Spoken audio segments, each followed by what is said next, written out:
Hello everyone, welcome to my channel. This is Liz. Today I want to share how I've been feeling now, and I've officially completed my first year of nursing in Canada. Nurse in Canada. So when I look back, it honestly feels like I've lived two completely different lives. The person I was a year ago and also the person I am now. So in Canadian nursing program, we do have like clinicals from first year to fourth year, and in our final year we have a placement called consultation, and where we follow a full nurse's schedule like our preceptor and manage multiple patients independently.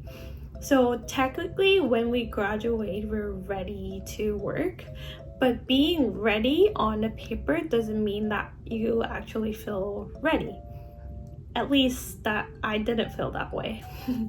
So as you guys know, or some of you might know, that I started my career on a nursing resource team, which is called NRT, and that made it even harder because I floated to different units every shift, and sometimes at two different hospitals, and I never had time to get fully comfortable in one place.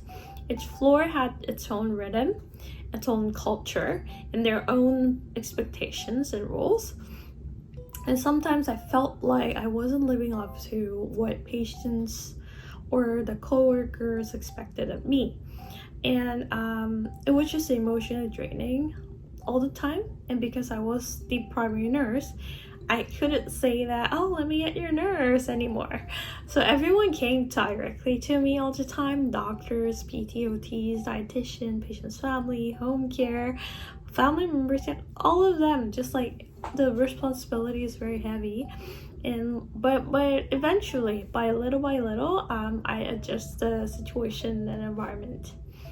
And once I became more confident with my basics, for example, like the practical skills, like for Foley catheter like insertion in and out, or IV insertion, IV pumps like the fluids, blood work, common medications or blood transfusion, head-to-toe assessments, ambulation, JP removal, zone care, dressing, all those stuff, I began to feel more grounded.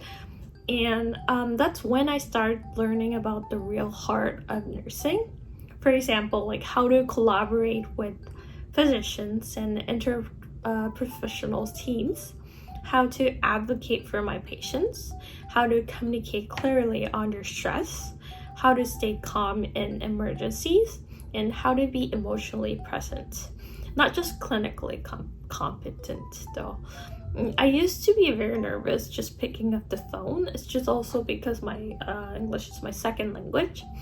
But now I just pick up the phone and say, hi, Liz speaking, and share updates with more clarity and confidence.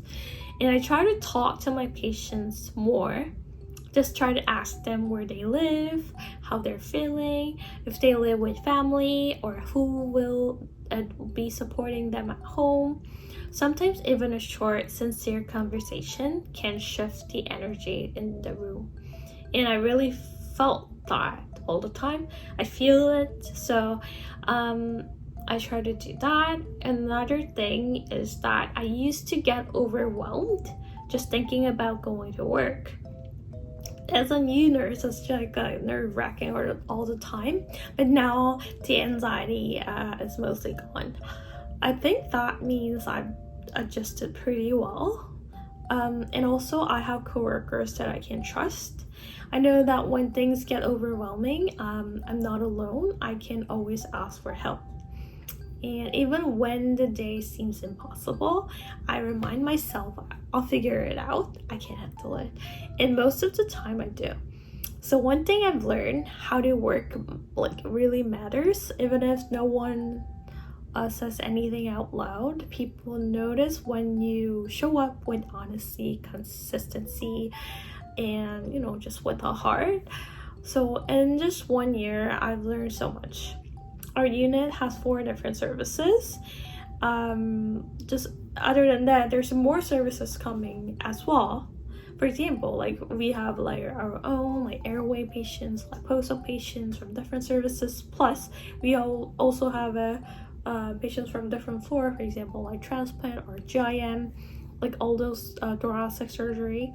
So all the range of classes, like it's quite huge, and I've learned to contact physicians when orders are missing or unclear, and flags suicidal ideation, or request site consult or wound care, or monitor bleeding from trach, teach suctioning, help patients ambulate, do bladder scan, pass TUV, advocate for the catheterization, encourage incentive spirometry to prevent like post-op pneumonia, and so much more. They might seem like small tasks, but they really matter. When I help clean my patients like a space when I have time, just refresh with the dressing, change their gown, change their linens, and or just talk to them kindly, I can see in their eyes that there's like it's kind of like impacting them quite positively. And I think this is why I chose this path. Of course, I still have a long way to go. There's so much to learn, but I truly feel like I'm becoming a more thoughtful, competent, and grounded nurse, one step at a time. And honestly, creating nurse NCLEX content, because I recently published a book and also lecture, helped me more than I expected. Writing and teaching pushed me to study deeper, reviewing orientation slides and unit materials also helped me to be more prepared on the floor too. And it wasn't easy, but when you try your best, it shows. So just wanted to also give some tips for the new grad nurse. So if you are a new grad nurse, please know this. So you're doing better than you think. You don't need to be perfect, you're just growing. And please, on your days off, just try to rest, because I don't want you to feel guilty for needing time to recharge. Your mind and body really need that space.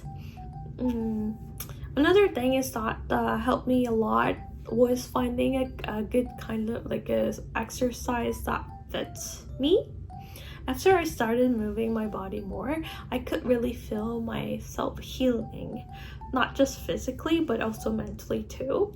So you don't need to push yourself hard to get really like fit, exercise intensive one, but just even like light movement on your days off, like stretching or yoga or short walk or like, home workouts, can also help you feel so much better. Over time, it builds strengths and peace and also trust in yourself. And your body is not an expense. It's your foundation, and then I hope you invest in it before it gets ruined from those hard shifts. And if you're trying to settle into a unit, try to learn people's names. I have really difficult, I can't really remember people's names or faces because I don't really look at people's faces all the time. But anyway, I try still.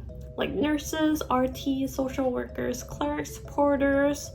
There's more like wound care nurse or CNS. There's so much that I can't still distinguish all of them. But just practice saying their names and with kindness, because when people seeing you, feel seen by you, they'll also start seeing you too. So it's really important. And also relationships take time.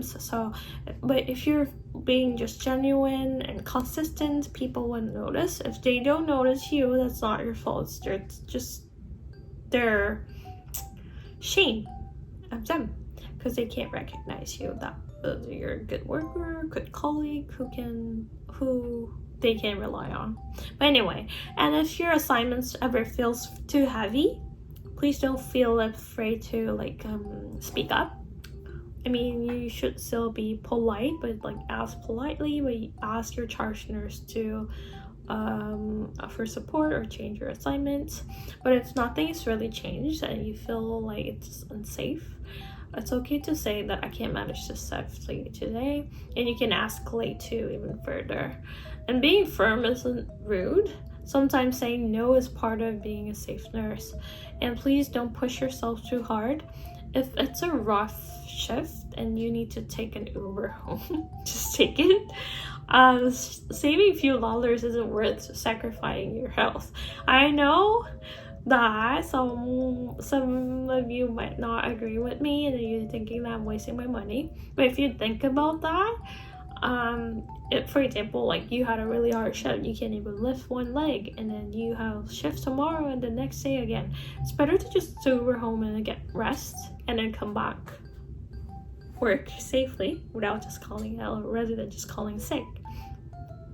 So I just recommend to, you know, invest again for your body. And a one sick day costs way more, so physically, mentally, financially, just I'd rather just take Uber. Anyway, and then I also wanted to say that you're not alone. You're learning, you're growing, and you're trying. So, and I think that's enough. So let's keep going, guys, and then watch one shift at a time. I believe that you'll get there, and I really support you from here. Just wanted to say that. And then just another thing I want to show you guys, like what I use these days. Let me see. So for me, I usually let me show you. So this is my bag that I usually wear. But it's kind of small, but like so what I use, I use this kind of name tag for myself. So this is for my pen, and I just put it on my pen so that no one steals my pen. Honestly, no one really actually steals my pen anyway. And I like to bring scissors sometimes, because sometimes you need to just cut something right away, like not the wound dressing but something quickly, so it's better to use this one. And I also bring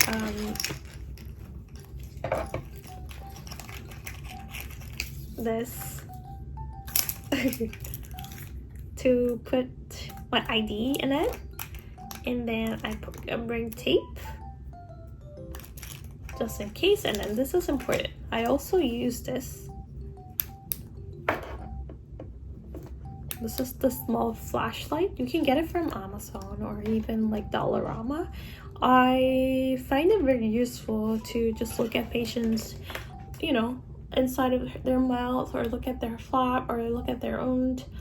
Like, it's very easy to just like look at it, and during the night shift you actually need to see if the patient's actually okay. So I recommend to just get a small one, and just get a pen that has like at least 3 different colors to just I personally like to highlight them, and also one highlight just in case, and maybe good shoes.